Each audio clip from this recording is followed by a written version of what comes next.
Hello, everyone. Thank you for joining us on this Monday of Climate Week for mental health at the intersection of climate change, COVID-19, and structural racism, a roundtable. I'd like to remind you that today's event is being recorded so that it can be viewed subsequently on the Climate Week website. I'm Paul Saint-Amour. I'm the chair of Penn's English department and the organizer and moderator of this roundtable. I use he, him pronouns. I've been thinking about ecological grief in my own writing and teaching. So back in February, when Simon Richter invited me to plan a couple of Climate Week events on mental health and the climate emergency, I was glad to sign up. Then, of course, the pandemic hit, featuring a new coronavirus whose jump from non-human animals to humans was likely prompted by biodiversity loss and environmental degradation. The initial narratives about the virus as being a leveling force gave way to the recognition that it was disproportionately impacting Black, Indigenous, and Latinx communities, in part because of the effects of environmental racism. And the murders of George Floyd, Breonna Taylor, and Ahmaud Arbery provoked massive protests against structural anti-Black racism in the midst of the global public health emergency. And that's to say nothing about how that emergency impeded mourning and impacted the attempts of communities to process the incredibly significant loss that they were experiencing. When the five of us got back in touch to revive the event for this postponed Climate Week, the first thing we decided was that we needed to expand our compass to reflect the lived intersectionality of the last 6 months.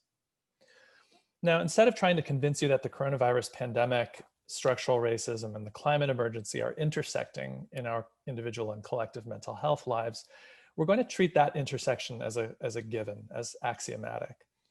We're all here, I think, because we recognize that to live in the present is to feel every day as if you're deep sea diving without a pressure suit, even as you're aware that not everyone is subjected to the same pressures at the same intensities. So again, rather than argue that those pressures exist, we'll focus on how they compound one another. We'll talk about how in our various roles as students, faculty, staff, parents, workers, and people in the world, we can live with those pressures and in some cases ease them for ourselves and others. And we'll consider how self-care, social attachments, and activism can contribute in positive ways to our individual and collective well-being. Before I introduce today's speakers, I want to make you aware of a related Climate Week event on mental health that's happening tomorrow, which is Tuesday, September 22nd. This is a workshop called C3, Climate, COVID, and Community. Like today's event, the workshop will address the connections between the pandemic and its economic effects, structural racism, and climate change. The workshop's three facilitators will highlight the value of building caring communities and resilience while recognizing the cultural factors that influence mental health. Those facilitators are Dr. Batsirai Vuzuabaya, the Director of Outreach and Prevention Services at Penn's Counseling and Psychological Services, or CAPS as it's best known, Dr. Marian Reif, an assessment specialist at CAPS, and our own Dr. Beth Mark, who is staff psychiatrist at CAPS. You can register for this workshop through the Climate Week site. It's going to be a terrific event, so please do check it out and consider coming along. For today's event, I'll ask each of our four speakers to make opening remarks. Then I'll follow up with a couple of questions. And finally, we'll open things up to questions from the audience, which I'd ask you to submit via the chat and then ask by unmuting when I call on you. So our speakers for today. Nithya Adusumilli is a junior studying environmental policy and management and finance at the Wharton School. She's involved with the Philly and New York chapters of Extinction Rebellion. She has also served on the Penn Wellness Board and is involved in efforts to draw Penn administrators into the conversation around climate action with a focus on its impact on student well-being. Anna Berg is assistant professor of history at Penn, where she studies the histories of waste and recycling, film and cities, and racism and genocide. Anna is currently working on a book that examines the disturbing connections between waste management and genocide in the Third Reich.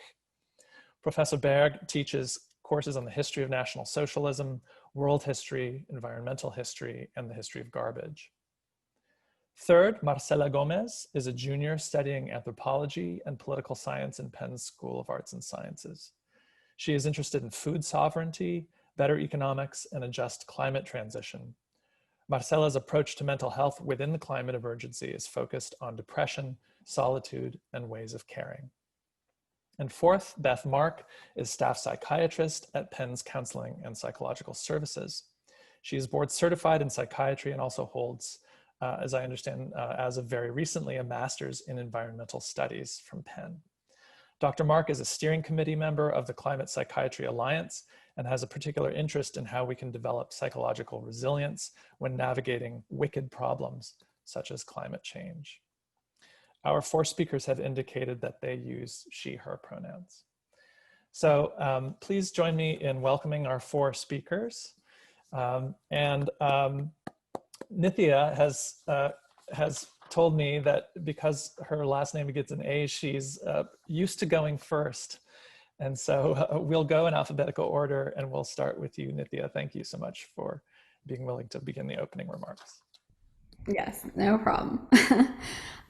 So yeah, Paul, you did a great job introducing me already. But I guess I'll tell you guys more about, why I'm here and how I came to be here in this roundtable today. So as Paul mentioned, I have served on the board of Penn Wellness for a while now. I joined my freshman year and I was co-chair for the past 2 semesters. And through that experience, I got to talk to a wide range of admin about, what do we want to do about student wellness on campus. And it was really amazing as an experience because I realized that there's so much that administrators really want to do. They genuinely care. And so it was eye-opening as a Penn student to realize that, the way that students, especially student activists or advocates, tend to feel like their interests aren't aligned with the universities. That tends not to be true when you're actually having person-to-person conversation. And so I got this sense that the university does have a stake in our well-being. And so I was able to, with the rest of my board members and all of our constituent wellness groups that do amazing things on campus, see a law unfold in the realm of wellness, resources like Penn Benjamin's peer counseling and educating peers on the fact that, CAPS really does help, it can help, and that there are admin who are on our side, essentially. And that was really great. But also last year, I started to personally think a lot more about where I should be involving myself in activism. And as I thought about, what in my future do I really need to be addressing at this time in my life for myself and for my peers, climate change was top of mind. It was obvious because, there's a plethora of literature on it, but the vast majority of the classes that I take in Huntsman Hall never even mention the actual risks of our business decisions and what resources there will be in the future for us to be forecasting, that capital that's available in finance or in managing firms. And so it felt like there was a huge gap between the administrators who were kind of like looking out for us and those who were maybe thinking that, they're doing their job by maintaining the status quo. And of course, that's also reflected in the student body. So at that point, I joined a few climate activism groups in Philly, as Paul mentioned, namely Extinction Rebellion, and also on campus. I got to know so many amazing students and faculty who are involved in the thriving climate action landscape at Penn. And again, I was kind of struck by the fact that, I could have so many conversations about wellness with administrators, but it was a lot harder to have a conversation about climate change and what Penn should be doing about climate change and what students can be doing about climate change once we leave this university.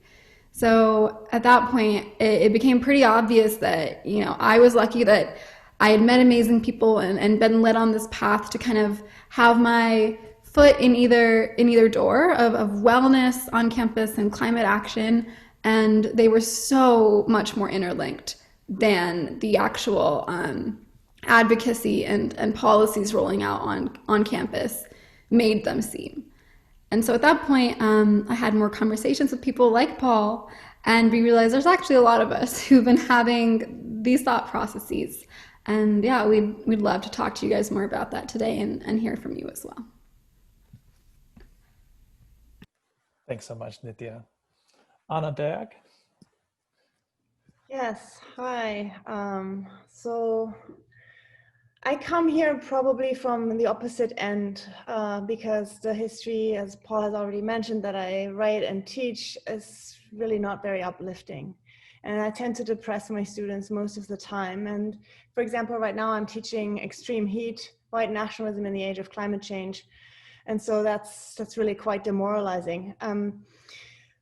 So you might wonder, what am I doing on this panel, right? And I'm going to just tell you how I used to respond to questions about wellness because I was really terrible. I taught a seminar on wastes of war in the 20th century in 2015 at the University of Michigan. In which we read and argued about how war violently transforms the social and physical environment, destroys bodies, spaces, habitats, ecosystems, and cultures. And of course, in the process, produces a whole lot of wastes. And then we examined how how this inspires a multitude of strategies to combat waste and eradicate them. And these processes then restructure the social and cultural and natural worlds, right, in quite unexpected ways. And needless to say, the revealing these sort of structural dynamics left my students quite depressed. And after reading these, really demoralizing texts every week, that kind of blurred the distinction between war and peace, that these distinctions seem no longer stable, which was the whole point of the class, and kind of make more visible the slow violence that structures the now still. Students ask me, what are we supposed to do? If all of these things are happening around us and all of them are systemic, like how are we supposed to respond? And I really I completely failed them. I basically responded as an academic and hid behind my expertise saying that I don't know. That's why I became a historian and not an activist. And I was really kind of appalled by myself giving such a cop-out answer. And so I went back the next session and apologized and said, listen, we're gonna have to start over. It's like me, what I did was like, I just pulled the wool off of your eyes and now I'm gonna let you sit with this mess. And so we basically started talking about strategies, how to combat both our own helplessness and think about how we might individually and collectively respond. And so as a result, I'm no longer just a historian. I've become a historian activist. And that means that I use the expertise that I have on systemic racism, police violence, resurgence of white nationalism, hate groups, both in the past and in the present, climate change, and apply them to real scenarios on the ground. So for example, I'm a member of Police Free Pen and I volunteer for the National Lawyers Guild. But at the same time, I also use my activism and let it inform my teaching. So the problems that we as humans are facing are so overwhelming that there is no way that one can, put a hopeful spin on them. Not only does climate change function as a sort of an accelerator and an amplifier of the inequalities that rip through this we that we imagine when we talk about us humans as a species, but it also threatens, I think, to derail our focus by suggesting that if, we have to arrest greenhouse gases at all costs to save the species and the planet, while ignoring that millions and millions of us are already living the climate apocalypse. And so since no individual can stop the furnace of petrocapitalism and reverse the damage that's already done, the problem of climate tends to produce a hopelessness and apathy that can be really quite demoralizing. And in my view and in my teaching, I kind of try to explain that individualism really isn't the best way to tackle this problem, and neither is hope. Therefore, I often ask my students to work in teams, so they no longer ask, how can I improve my grade? But how can we solve this problem together? So so that we can start changing the questions that we pose to the world and imagine different kinds of ways to answer these questions. So don't hope for an A in the class, but build a community with your classmates to pool your skills, get inspired, imagine new ways to tackle old problems, basically. I'm not telling people not to be hopeful in general, okay? I'm not trying to trash on hope here, but a lot of processes are already set in motion, and suffering is already present and will increase. And so maybe it's not so much about hope. The question for me is more whether we can build resilience, and not just individual resilience, but also social and structural resilience. And that work opens up avenues for action, for meaningful action, for connections with real people, I think. And so we need to imagine both new superstructures, kind of organizations that can act globally, and capillary networks that build local resilience. And so to me, it's important that we try to understand not only that the fire and the flood will come, but that they will affect us unequally. It's not only, what can we do in our communities to mitigate the effects of the hurricane, but also of the inequalities that already set us apart and make some of us so much more vulnerable. And this doesn't obviously produce hope for a healthy planet living happily ever after, but it provides points of entry, I think, to do meaningful work that makes a difference in actual people's lives. And in that way, I think, working to end the carceral state is a climate action. Doing work in our community, fighting for better education or healthcare is a climate action. Examining our own privilege and, trying to become better anti-racist is a climate action. Smiling at a homeless person and asking their name is a climate action. And in my view, much more so than separating our recycling and drinking organic kale smoothies out of a mason jar. So to me, really, it's building community resilience that leaves room for individual action, but these actions forge connections with other people. And so, not just making friends, but reimagining and reshaping the polity as a whole. And this, I think, produces agency and can be empowering. And it can buttress our own mental health individually, and also, allow us then to find capacity to do more meaningful work. And I think that's what we need when the shit hits the fan, and it will. Thank you very much, Anna. Marcela, if you would. Yeah, well, it's a big shoes to fill, but yeah, okay. So earlier last week, I sat down to write my script. As you'll see, I'm not a very good public speaker. So in order to save myself the embarrassment and you, of course, having to deal with a mumbling mess, I needed to have a script. And I didn't really know what I wanted to talk about. So like any good Penn student, I began a literature review of my downloaded documents. What ideas, concepts, thinkers could I pull out in this very formal review to present to you today in a cohesive way that made sense for this roundtable discussion? Eventually, I gave up and realized that, well, there's, of course, a very great need of this kind of scholarly work, and you've already kind of done it. And while ideas such as slow violence, slow death, queer futurities, and caring beyond the human, bear with me, I'm studying anthropology, so do need to make it to more public spaces. It might be the case that this is not what I, a junior who is first and foremost confused and angry about the current state of affairs and scared for what is coming, needs to do. So instead, I will tell you a story. And this story, as most good stories, begins with an 18-year-old girl who wanted to change the world. This girl was from Guatemala, and while she'd written about public health and the transformative potential of community health workers in her application to Penn, she was also, on the side, a passionate critic of fast fashion and a probably naive militant of ethical consumption. As soon as she arrived in what for her was almost an extraterrestrial city, she looked for a place where she could not only do this ethical consumption, but also think about it and promote it. In the farthermost corner of a building she had to look up on Google Maps, she found Penn Closet. And on her first visit, met the person who would become her boss and her lifelong friend. Fast forward a semester, she became the general manager of this kind of thrift store, sustainability hub, entrepreneurial activist place. She or I had no idea what I was doing. All of a sudden, I had to think about building a team and best hiring practices, a business plan, customer feedback, et cetera, et cetera. I'm not going to lie, as a freshman who's still struggling to find where I belonged at Penn, it was absolutely overwhelming. Yet, and this is where my story begins to make sense, what I was working toward, and most importantly, how I was working toward it, kept me sane and happy. So this little store was, in its daily activities, a kind of blanket in the midst of a lot of academic pressure, existential worry, and sadness about how things were or weren't.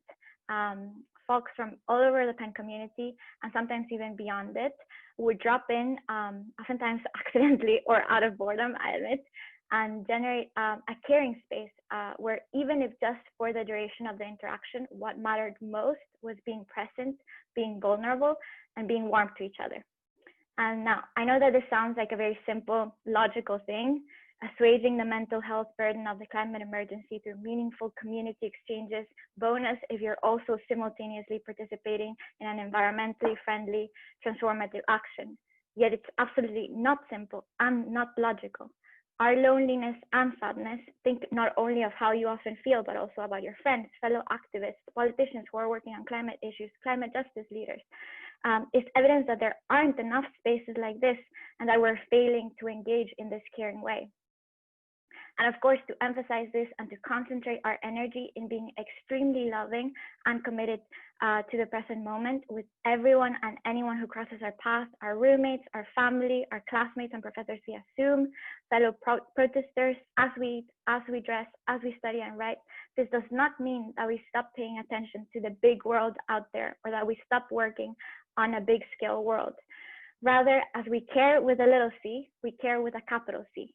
For not only are we better, healthier, and more related to one another, so are our communities, and in turn our nations, and in turn our leaders, and in turn the world. So in these little moments of warmth, moreover, we find ourselves closer to answering the big scale questions that macro, non-situated thinking does not allow for.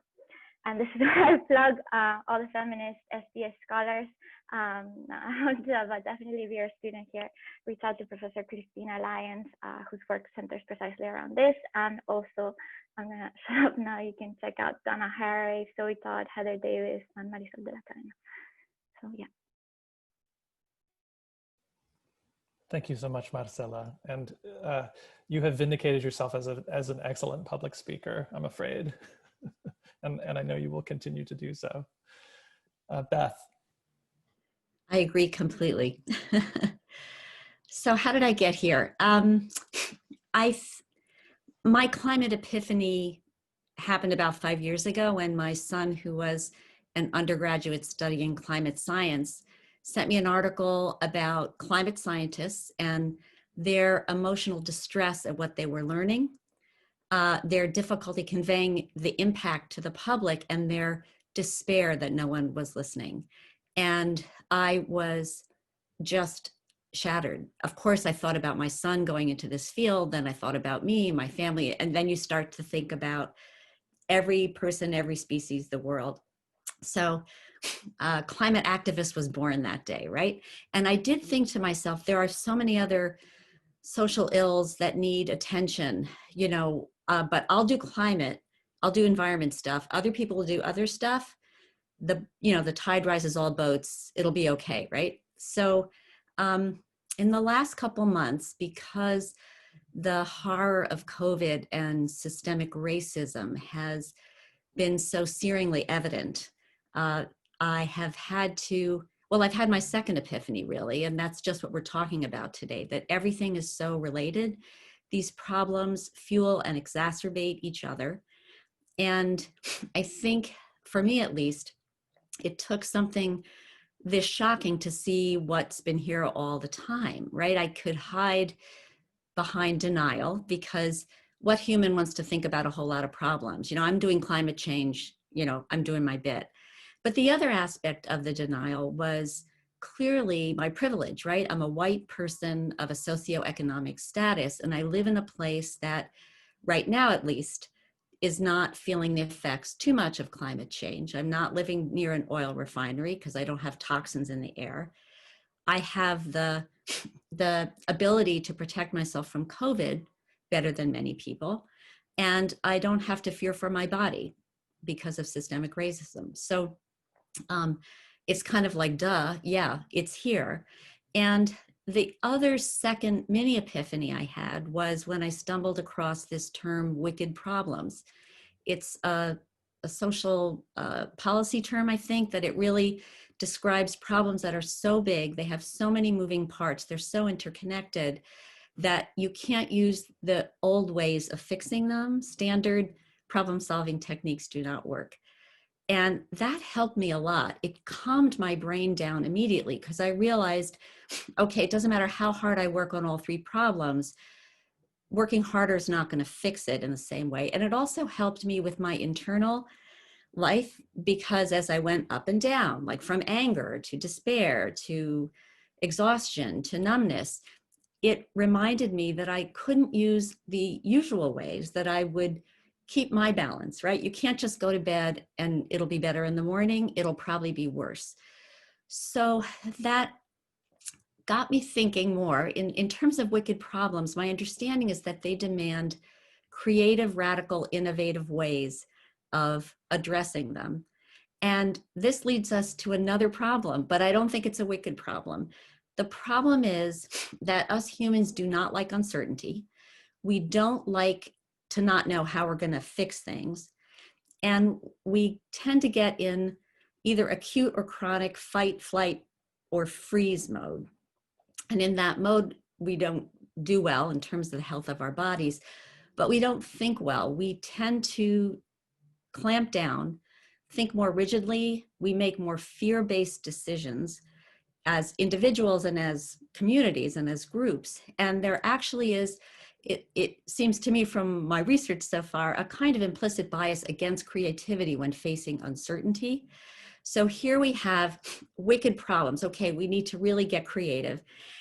Our first response to that, just as human nature, for many of us, for me at least, is like, and it has me thinking and talking a lot about the science of stress response. What do we know about it? What can we build on it as we start to try to navigate and work together on these big problems? And I think we'll probably touch on that more towards the end of our time together, but that's kind of where I'm at in my process so far. Thanks very much, Beth.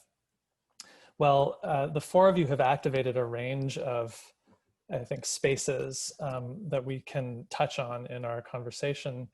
And I want to start with the classroom, although we'll move to other spaces as well. But before I do that, I want to encourage our audience members to begin thinking about your own questions, and if you're ready, to start posting them in the chat.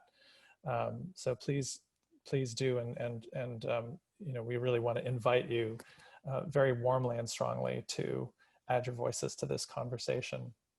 To start with the classroom, I think because there are a lot of both students and instructors on this Zoom call, and hopefully watching it afterward as well.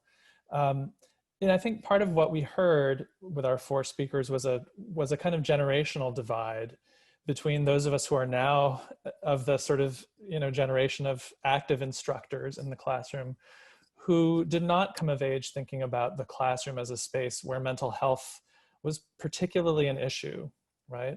And I think are becoming progressively aware of the ways in which mental health is profoundly entangled with the work that we do in the classroom.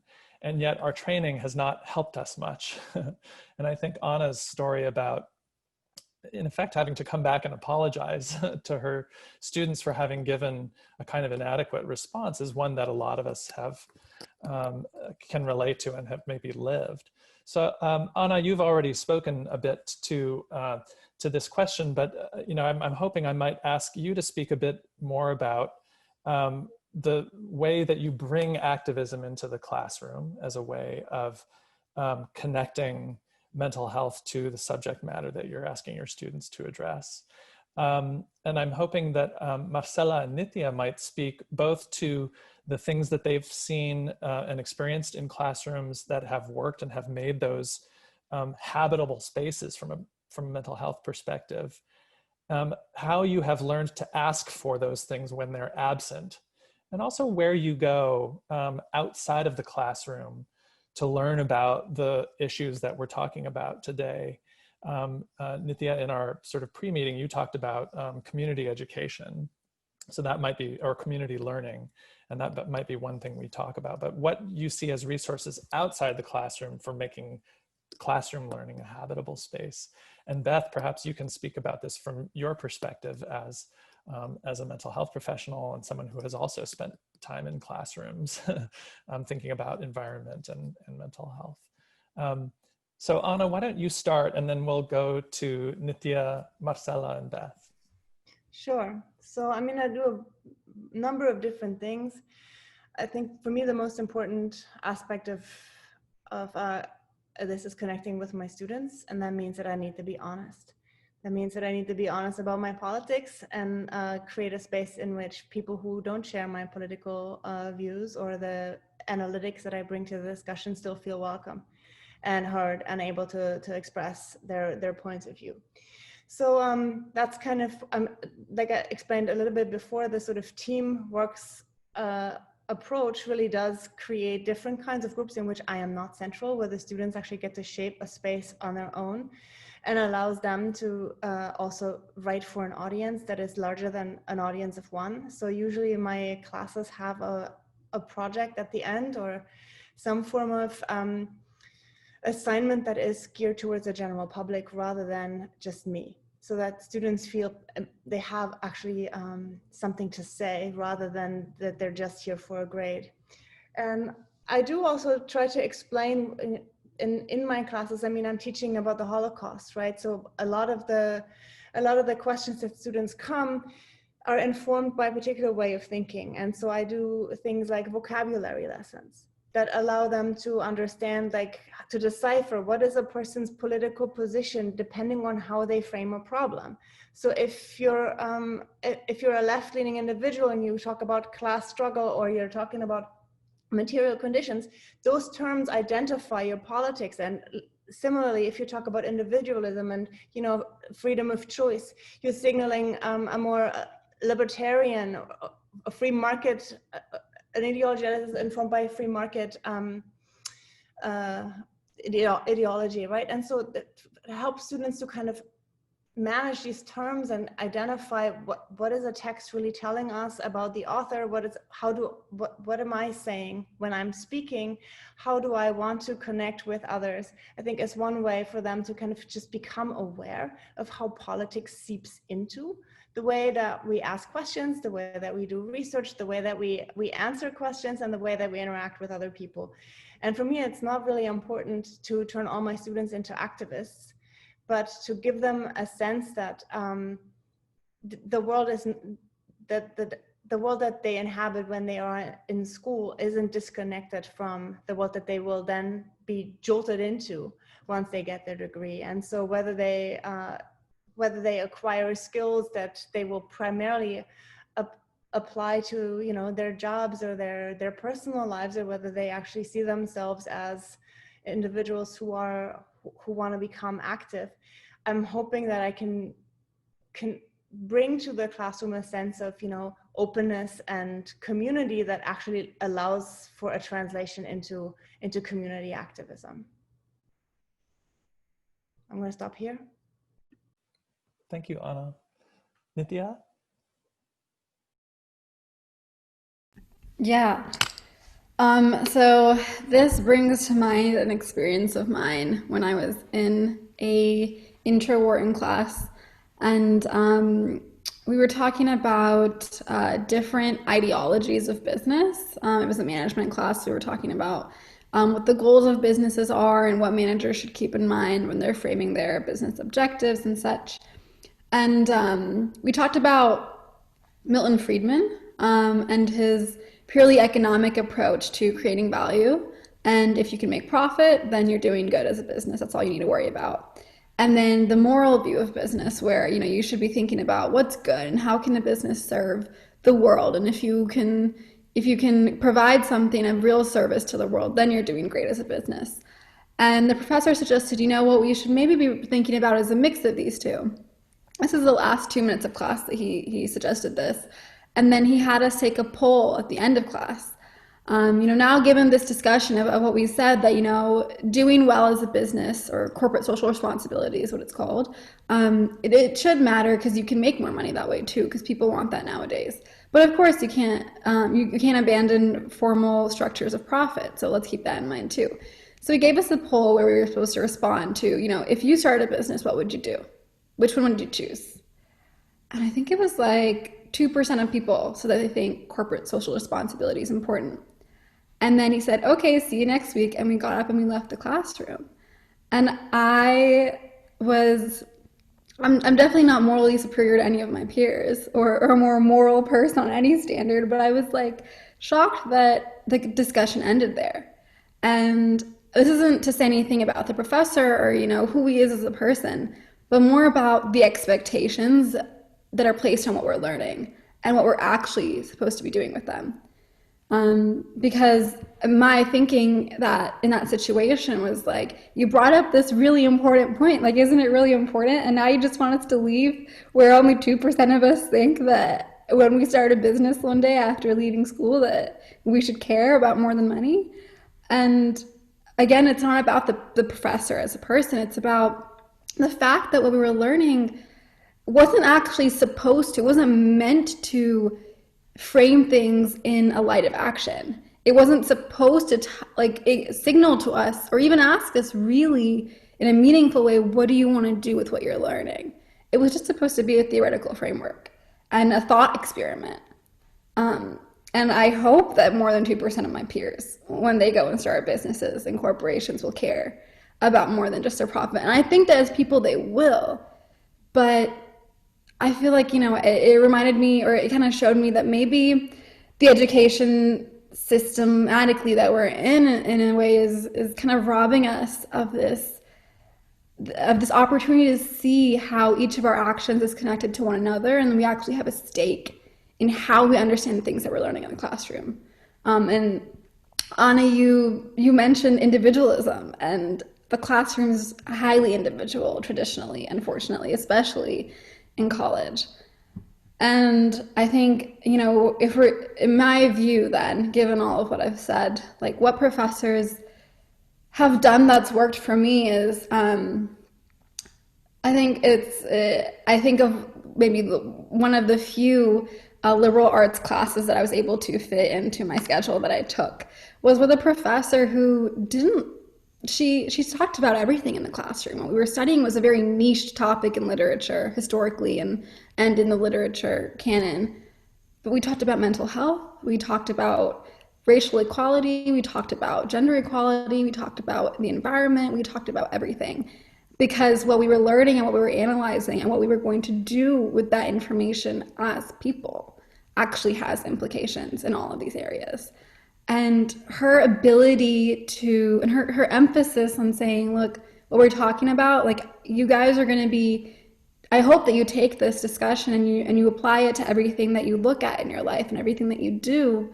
I mean, I feel like that's both when I've enjoyed learning the most and when I felt like this is a space where the professor's actually thinking about me as an adult. She's envisioning me 10 years from now and wanting me to be able to contribute to the world the best of my ability. The spaces where I felt the complete opposite is one where I described where it felt like the professor, again, not to say anything about him as a person, but as in his role as a professor, didn't feel like it was actually his responsibility to think about me after I left the classroom. Because if he had, I'm not sure that he would be comfortable with the vast majority of us not, what we indicated in the poll. I don't believe that as a person he would feel okay with that. So yeah, I think it's this long-term investment in the student, and it's more than just like, do I care about my students or not, but bringing that approach to your teaching, I think is helpful in this discussion. Thank you, Nithya. And the way you put it toward the end there about the importance of faculty thinking about what a student's experience is the moment that person walks out of the classroom, and having a responsibility toward that is a really helpful and a powerful way to put it. Thank you. Marcela. Yeah, I agree completely with and relate to what Niti has said. This has been also my experience at Penn, maybe a little bit different because I'm studying political science and anthropology, but still. And I think what I want to add, especially for professors and also actually students, because I think us students are very disempowered and we think we don't have as much say over our education as we actually do and we actually should have. Yeah, I want to kind of suggest that and a lot of people have said this already, is that there's no kind of objective syllabus. Either your syllabus is violent or it is caring. And I think this is something that professors, especially in introductory courses, have to really think about and sit with. And I'm just gonna share something that happened to me this semester, which is that I'm taking two introductory classes for one of my majors, anthropology, because I hadn't taken them before.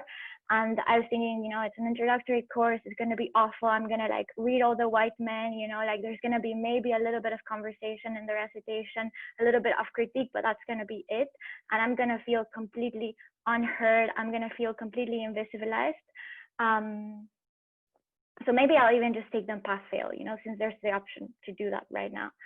And this was based on my experience in introductory political science courses, where indeed, like we talked, I had a contemporary political thought class a couple of semesters ago, and it was structured in a way where we talked about freedom, then we talked about justice, and then at the very end, as kind of like this progressive add-in, we talked about equality.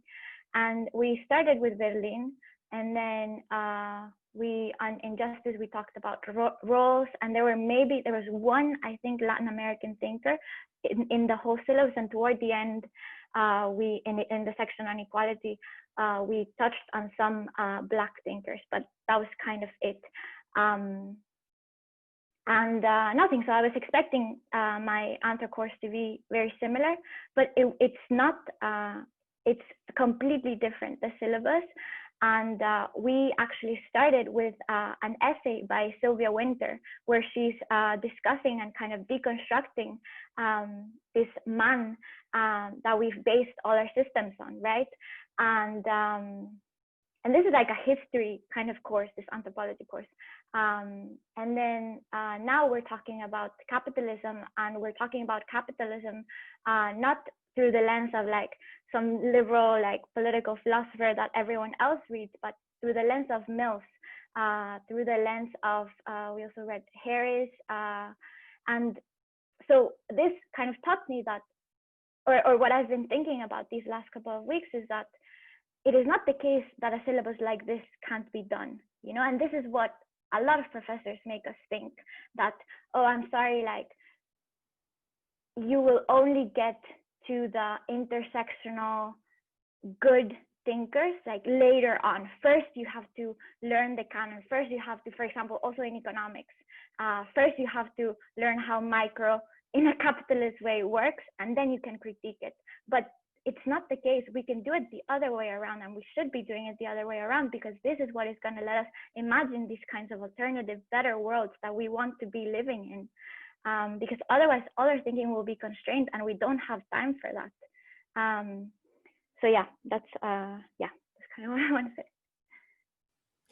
Your distinction between a violent syllabus and a caring syllabus, I think, is a really potent one, Marcela. And toward the end, you were suggesting that it can actually inhere as much just in the sequencing of things as anything else, right? And even that kind of chiropractic adjustment to a syllabus can be a powerful thing. Not enough in itself, but something very much to bear in mind. Thank you, Beth. Yeah, wow. So in my response, I may be able to address Simon's question as well.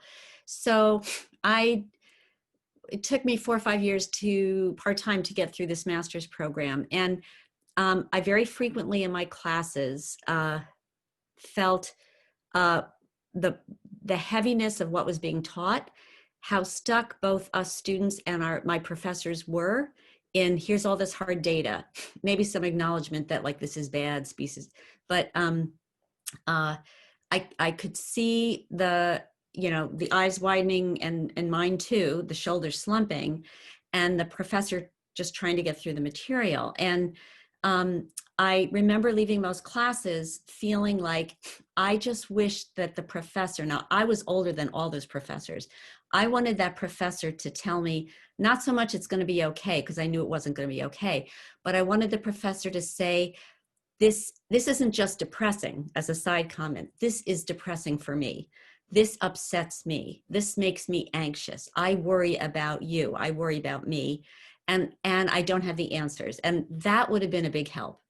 Not expecting them to have magical answers, although that would have been great, but at least to be able to name what was so in the room that we were all just struggling in it.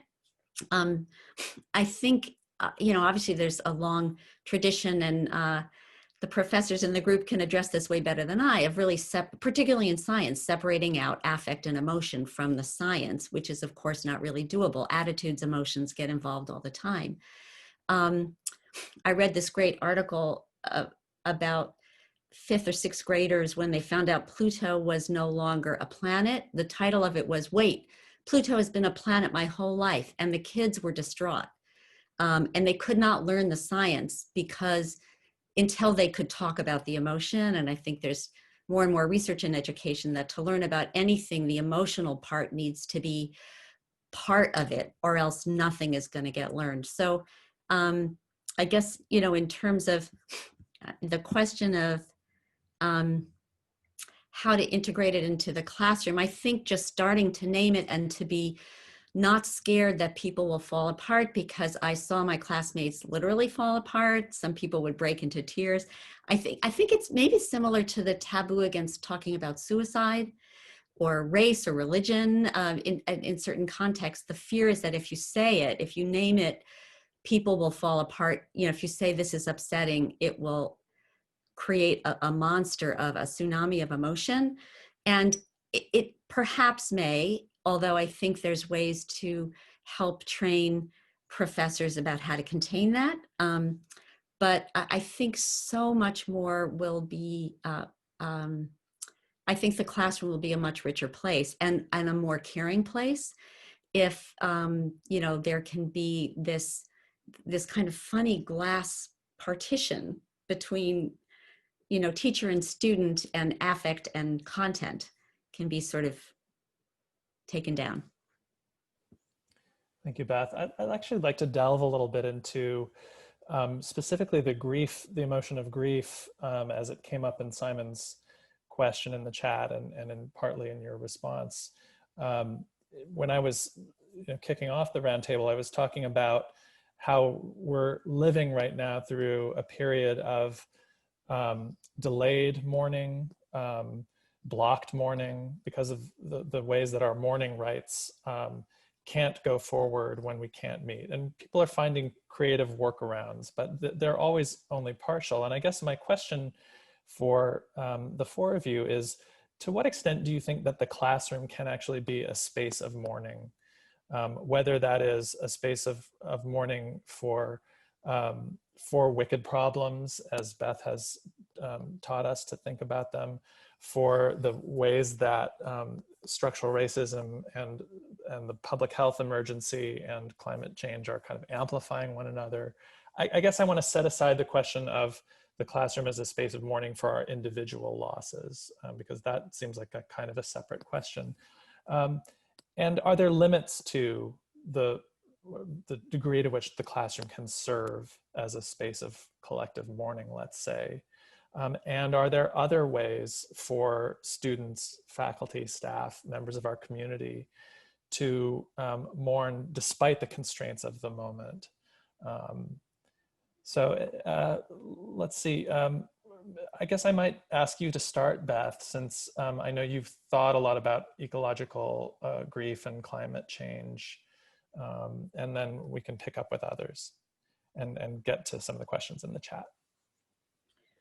I have to confess, as you were talking, I was reading some of the questions in the chat because they felt relevant. So here's how I'll start, but just stop me and redirect me. But someone had written about other ways, whether to have like a core course to discuss these things or have separate specific ways of groups of processing. I think that's kind of what you were pointing to, how to get it into the classroom. Say it again. Well, I think Island's question is about, whether we can actually build, this is Island Malcolm's question, building a core course, for instance, on practical environmental ethics and emotional responses to climate injustice into a degree program. So I think I was asking a more general question about emotion in the space of teaching and learning, and specifically about mourning. And Simon is already jumping in by suggesting that grieving is really important, but there can be a generational factor here, and also wanting to point us toward anger as well. Yeah. So Yeah. do you want to take this, Beth, and then Anna, I think, would like to get into it as well. Yeah, I mean, just to kind of comment or suggest that the grieving, there may be a generational factor, but maybe not.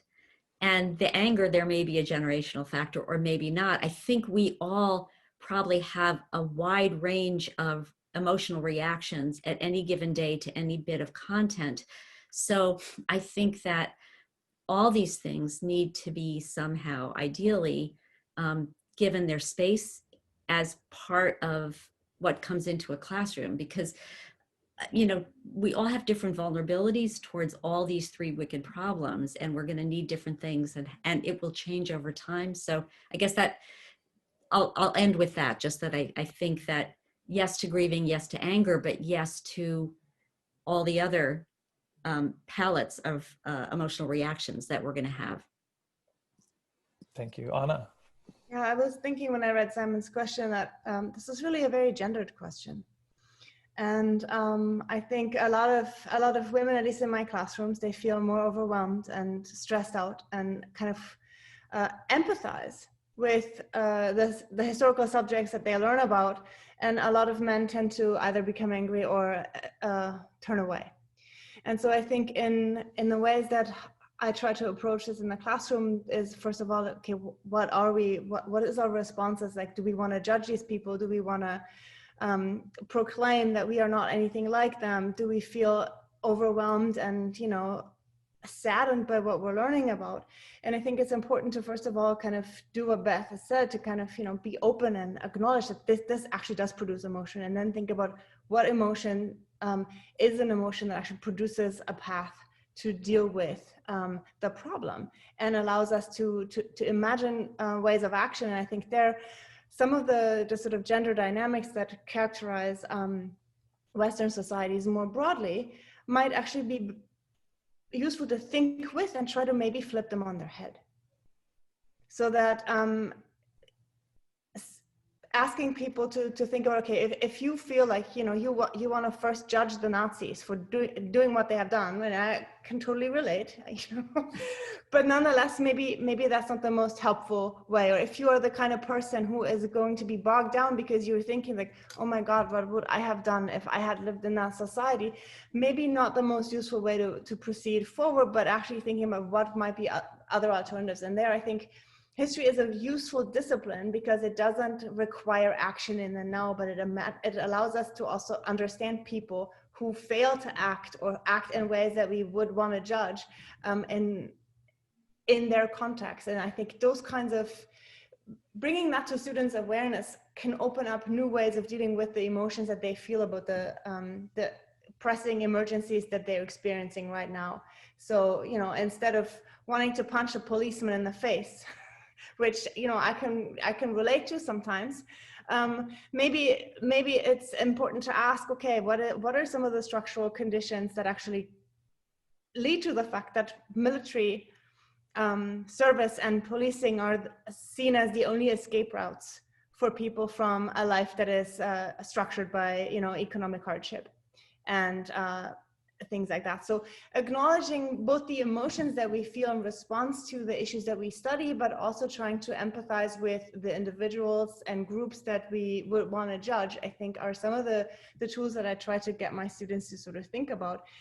And students who tend to not feel angry or who don't allow themselves to feel a sense of empowerment can in those situations. And I'm hoping to also facilitate, some empathy on behalf of those who are more quick to kind of judge and want to kind of lash out, because I think we do need anger to jolt us into action, but we need to do so in a compassionate way.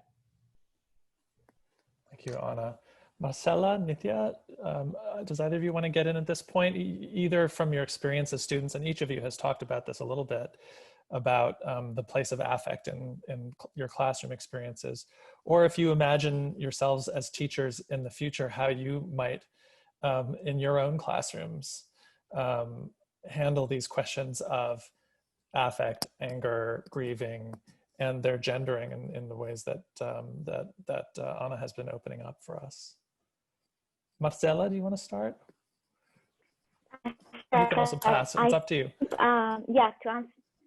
No, it's, I was writing down some notes. Maybe I won't be very eloquent, but I definitely have something to say.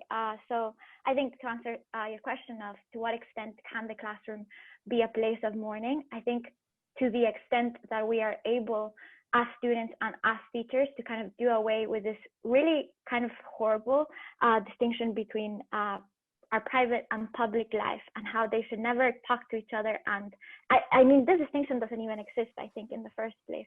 So to the extent that we're able to do that, then we'll be able to make classrooms a more human, caring, kind of reflecting of our entire reality place. And I think sometimes for students who are thinking that they want to do this, it especially at Penn, it's not an easy thing. It's not an easy commitment to take up, because this means that you will look ridiculous in front of your classmates, that they will think that you, and also as Anne said, especially if you're a woman, it is difficult to, you know, have trouble talking about certain topics because then you're not like scholarly enough, or you won't be objective enough, and therefore your arguments won't be good enough. So I think you're risking your legitimacy almost in the classroom and in the discussion. You're also maybe risking the possibility of an A, because what does it mean that you, you know, if that week there were some news, that you read a piece on some environmental disaster in your hometown, say, right? And so that week you're completely, you know, you're feeling that grief and you're worried and you're angry. So that week you can't do any work, and you decide not to do any work. Actually, you decide not to, you know, log into Canvas and do the quiz. You're probably gonna get a 0 on that quiz, and you're probably not gonna get the A that you wanted or were taught to want, but you're being honest. And I think it helps to think that, you know, maybe it will be difficult for you, but you're making it easier for the next person that comes after you, right? So when professors see that sometimes we can't write the paper, sometimes we can't finish it, sometimes we can't submit the quiz, the first time they'll be like, oh, you know, the student lazy, like just cross it off. But then the next time it happens, they'll be like, wait, why are there 2 students this semester who couldn't hand in the final paper? And then the third one, and the fourth one, and the 5th one. And then eventually things will change. And yeah, the learning that we do will be kind of more in touch with the lives that we lead. I don't know if that makes sense, but kind of that. Marcela, you're reminding me of something you said when the 5 of us met last week, which is that you would urge faculty and students to do away with pen face. And I thought you were saying something along those lines just now, that there's a kind of convention of a steely, can-do, sort of a Teflon excellence, that sort of visage, particularly at this institution. And that one of the things that we can do is to sort of like identify it and refuse it in some way, right? To build classroom cultures that are openly critical of that sort of fiction. Thank you for that. Nithya. Yeah, I feel like I have so much to say because everybody said so many important things. And Marcella, what you just mentioned, especially about pen face, essentially. I mean, Paul, thank you for making that metaphor explicit. Like, I think I personally relate to it, and I think that as professors, maybe you guys have seen it in action, so you know what we're talking about too. And I wanted to kind of build on that in a sense of, you know, actions that professors can take, ways that we can change how we're learning and teaching. something that, Anna, you've mentioned already is hope and empathy. And I think we've also briefly spoken about resilience, or at least named it. And I wanted to talk about maybe the relationship between those things, and how they can be treated effectively in the classroom to make way for grieving that feels action, or makes way for, you know, a path forward and doesn't make people feel stuck, because there is a difference in that sense too. So the first thing I wanted to say is, I read something a while ago that said hope is a distraction, and it was like shocking to me at first. And I had to do a lot of personal reflection to even like begin to understand what that could mean. And over time, as I've thought about maybe how it applies to these wicked problems, I started to think that, you know, in my own experience, which I think maybe Marcella, you can relate to this too, is when when you're in a state of grief that is so deep, and separates you from other people and separates you from possibility in the world, it's isolating. And I found myself tempted to disassociate with the problem, and with possible solutions, and with ways to learn, and with ways to do anything about it. And I think what I've also found myself hopeful, but not on the grounds that, you know, encourage me to do anything real. I've also, in a sense, very disassociated from the struggle of other people, from what's most important to be addressing in this moment. And it does distract me from the reality in front of me, and grappling and sitting with what's actually going on.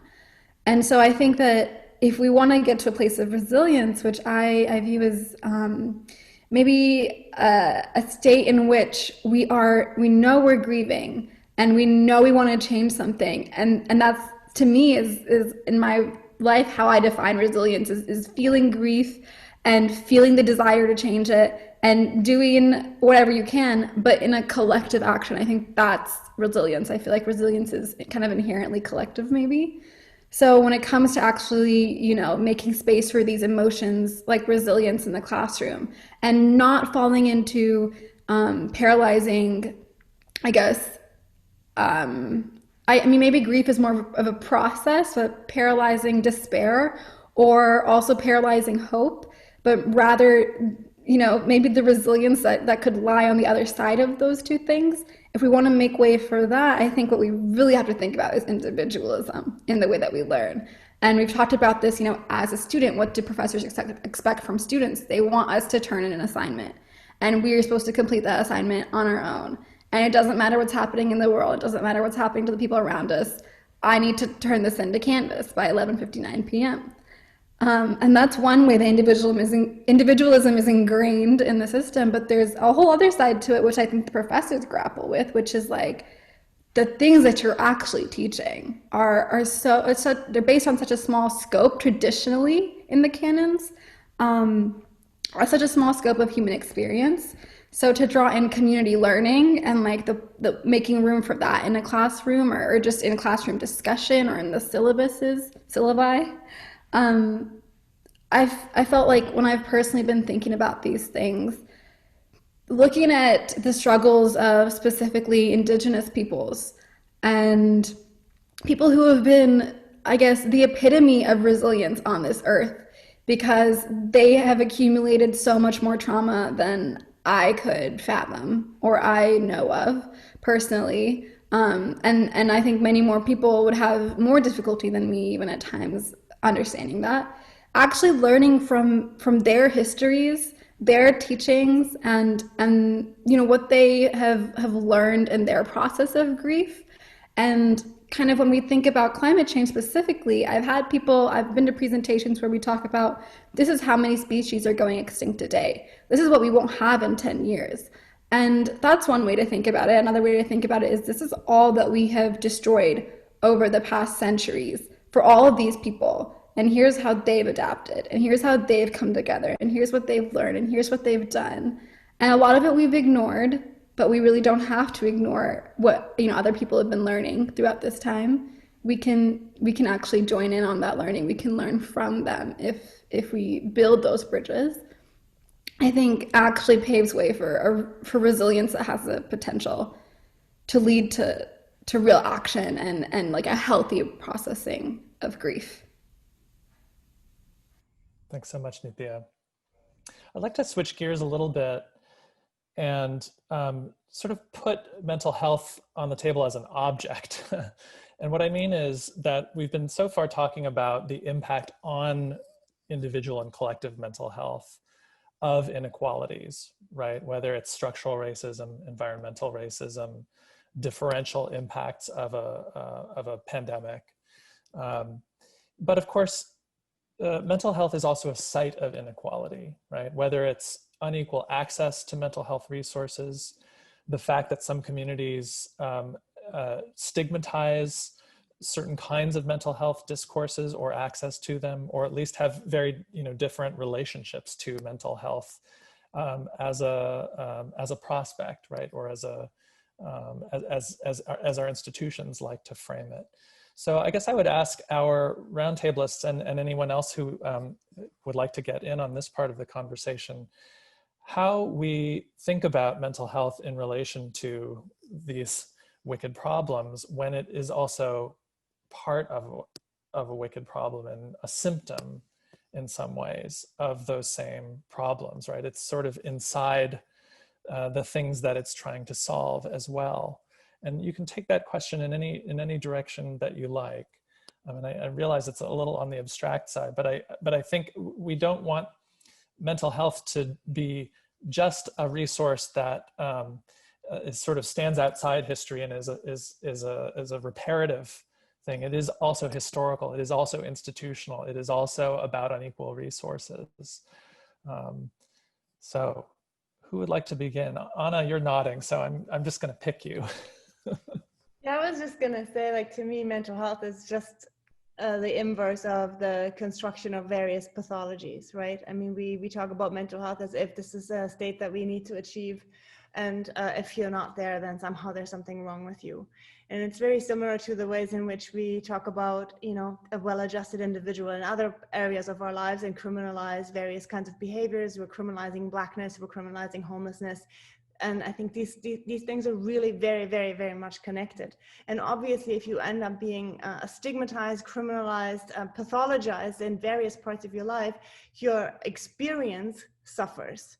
And so for me, the term mental health is one that I struggle with for those reasons, because I think it is really kind of the end product of a long history of trying to break a wicked problem into simple taxonomies that really are supposed to be treatable or fixable, but that don't recognize the kind of really profound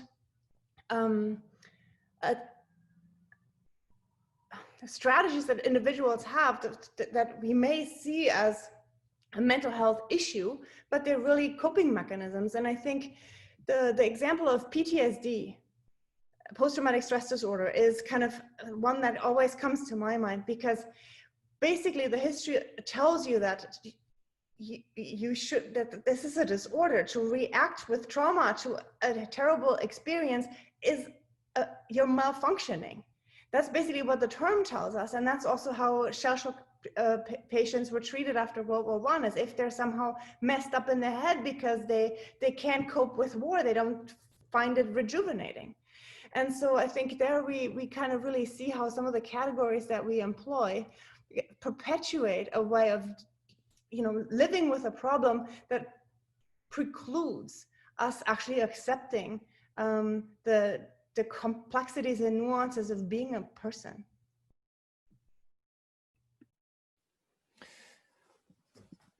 We have in Dr. Mark and also in Dr. Vuzuabaya, two mental health professionals, who I think have very complex views of their own discipline. So either of you, Beth, I see you've unmuted, so why don't you take it? And Batsi, if you wish to get in, please feel welcome to as well. Please do, Batsi. It's so interesting. I think you point to something so really important about diagnosis and taxonomy, right? Which has been the bane of mental health forever. And by the way, when I was in training years ago, no one used words like mental health. I also have a big problem with that. But I think that you're pointing to something that people who are thinking about this in the field are really struggling with. So trying to educate our colleagues in mental health that being upset about climate, about COVID, about racism, being really upset about it, having trouble sleeping, having symptoms, that is not a pathology. That is not a diagnosis. That is a normal response to real threat, and real threat in your face, when you've just escaped the police, or a real threat in your psyche because bad things are happening. So I think that's number one, that we as people in mental health have to really try to help foster a kind of climate competent sort of baseline in our colleagues. And I think the other thing that I don't have the answers to, but I can say we're trying to figure out, similar to post-traumatic stress, right? Theoretically, something becomes a disorder only when the person becomes so dysfunctional that they are suffering so much and they can't manage. Then in psychiatric terminology, it gets to be called a disorder, and then there's all these different treatment pathways. So when I see someone in my office who hasn't gotten, well, I don't see them in my office anymore, but basically they are so overwhelmed with the reality of the thought about wicked problem traumas. And let's say they've also come to these problems with very real personal traumas. We have compounding of traumas and triggering of trauma. How do I help them? And at the end of the day, I don't care what I call it, right? I'm going to try to figure out a way to give them comfort, support, direction, a legitimate hope, going back to this interesting idea about hope and how do we redefine it. But I think, I guess I'm just responding saying, yeah, I really hear what you're saying. And this is another wicked, and it's not so wicked. I think we need to find ways to help people keep moving and keep feeling like there's some reason to be alive. There's some value to their life. There's something that gives them direction. And when they get exhausted, to provide places and people and communities that can pick them up again. All of us, right? This is not the kind of thing we're going into that is not going to affect all of us. We all need to find ways to keep ourselves sustainable, thinking it as an environmentalist, right? We can't just keep expending or doing the same old thing. We will definitely wear out. Fatsi, anything to add? Dr. Vuzo-Abaya just posted in the chat that her microphone may not be working, but I'll just read the second half of her chat. As mental health providers, we have a history of causing harm to many communities that we still need to repair. I also agree to the issue of over-pathologizing within the field. Marcela and Nithya, both of you, have thought a lot about mental health as a phenomenon and as an institutional site too. Nithya, do you want to start us? I know you've been involved in wellness at Penn and in trying to pull administrators into that conversation as well. So please. Sure. Yeah. I think the first thing that comes to mind, I'd say is, I was, at Penn Wellness meetings and at meetings with our constituent groups, which are student groups who are serving different parts of the student population, with the goal of enhancing mental health as well as other areas of wellness on campus. We haven't ever talked about climate change. I think that it's almost been like, that's another issue, and it's a really horrible, complex one. But if I'm somebody struggling with my mental health, or I'm trying to support people in their mental health, I don't even know how I can grapple with that. Which I think is maybe that perception is a symptom of not having been being accepted as a person whose mental health is affected by what you care about and what you think about, and pathologizing it in some sense. I feel makes it so that you can think of yourself as an individual, maybe separate, the symptoms of your mental health are the focus of what you are dealing with, and not so much the real contextual, larger scale things going on.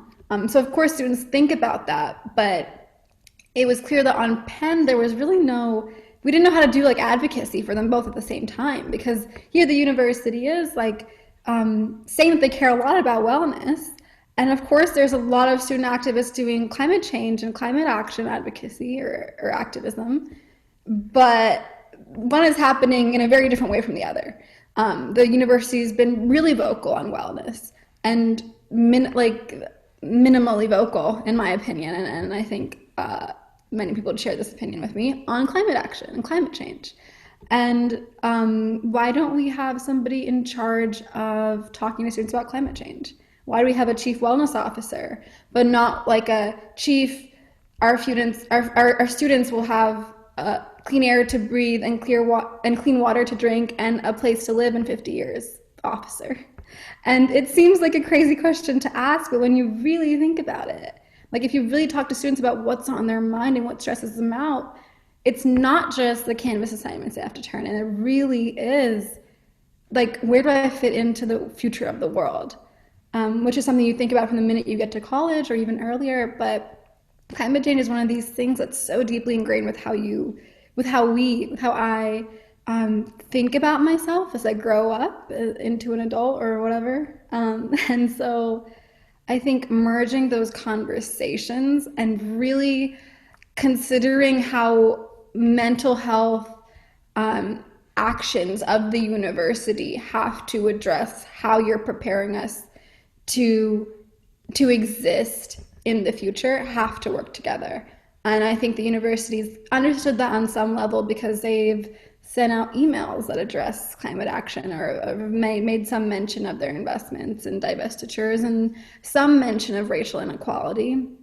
But I think, if you really want to fuse these two together and send a message to students that we understand that what's bothering you isn't, it's not just the symptoms. We don't just want to address your symptoms. We want to help you address these issues. We want you to be equipped to thrive, not just to like find counseling when you need it, but to actually thrive.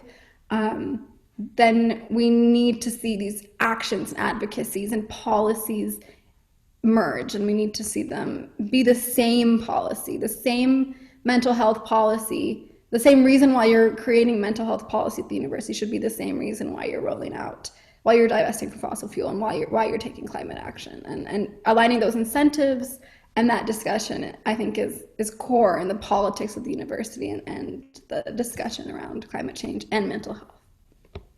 Simon has made the point that wellness is a kind of Archimedean fulcrum when it comes to administrators, and that if there is a demand in the language of wellness for the kinds of not only individual kind of, a climate czar at the university, but also for the structural change that would have to attend that to make it meaningful in honest terms, right? That is a semaphore that people see, that administrators can really see. So maybe this very conversation is one of the places where that will happen. Let's hope that some of our administrators will see this. Marcela, and then I'll ask a final question because we're getting near our time. Yeah, I think I'll take the pass because I'm still processing, and I think Nithya said everything that I wanted to say. Okay, great. Well, we just have a handful of minutes, and I want to say that Anne has pulled together some material that we will post on the website for this event, both resources, websites, books, but also she has pulled together into 6 points a kind of a consensus view from mental health professionals about resilience, really. And I think because, Beth, you hit a lot of those numbers in your last comment, maybe we won't bring those out now, but we will post them for sure. I want to ask our speakers just to say a few things now, not necessarily under the sign of hope, which is a term I think that we've usefully hesitated around, but just looking forward. What do you see as the potentials of this moment with these intersecting pressures, compounding pressures, but also the things that they are making more visible, right? Yes, the isolations that they're producing, but also the coalitions that they are maybe producing, or at least have the potential to produce. So just to ask it again, what do you see as the potential of this moment?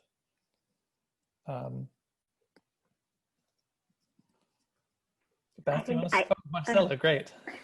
No, sorry. I'll just say something really quick that I think something that I can rescue from this is that we are becoming more comfortable with having to admit that we don't know how to do things, that oftentimes we make really, really big mistakes. Yeah, like kind of with uncertainty, but still like having to do something in the middle of that uncertainty, that we don't have to have all the answers before we start trying. But in that trying, we need to constantly, be checking in, making sure that everybody kind of is on the table, is on board with what we're doing. So I think kind of, yeah, like in the way that we go about thinking of how to fix things, this has shown us that we have to be way more humble, way more flexible, and way more inclusive and more creative as well. I know Beth touched on that a little bit, but kind of that is what I rescue. It was very elegantly put, Marcella. Thank you. Beth?